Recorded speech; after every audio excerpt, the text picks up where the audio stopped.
చిత్తూరు జిల్లా పుల్చల మండలంలో తిష్ట వేసి ఉన్న ఒంటరి ఏనుగు స్థానికంగా ఉన్న పంటలపై తన దాడుల పరంపర కొనసాగిస్తూనే ఉంది.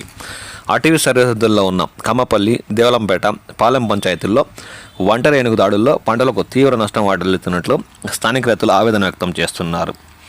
మంగళవారం రాత్రి పాలెం పంచాయతీ కోటపల్లి వద్ద పంటలపై ఒంటరి ఏనుగు దాడులు చేసి నానా బీభత్సం సృష్టించింది.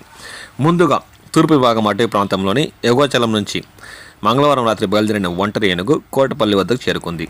శుభరత్న, రఘు, దామోదర్, సుబ్రహ్మణ్యం పొలాల్లోకి వచ్చిన ఒంటరి ఏనుగు మామిడి చెట్ల కొమ్మలను విరిచేసింది. నీటి పైపులను ధ్వంసం చేసింది. జొన్న పంటను మేసేసి అక్కడి నుంచి ఒంటరి ఏనుగు తిరిగి అడవిలోకి చేరుకుంది. ఒంటరి ఏనుగు దాడిలో ధ్వంసమైన పంటలను మంగళంపేట ఎబ్బీఓ మధు పరిశీలించారు.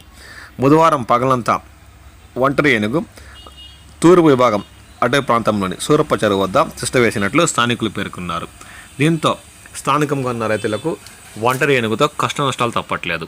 ప్రతి ఒక్క రోజు ఏదో ఒక చోట సంచరిస్తూ స్థానికంగా ఉన్న పంటలపై ఒంటరి ఏనుగు తన ఆహార వేట కొనసాగిస్తుండటంతో స్థానిక రైతులు తీవ్రంగా ఆవేదన వ్యక్తం చేస్తున్నారు. సంబంధిత శాఖ అధికారులు ఈ ఒంటరి ఏనుగును దూర ప్రాంతాలకు తరమేయాలని వారు కోరుతున్నారు. అంతేకాక రాష్ట్ర ప్రభుత్వం నుండి ఆర్థిక పరిహారం అందేలా చూడాలని ఈ సందర్భంగా వారు అటవీ శాఖ అధికారులను కోరుతున్నారు.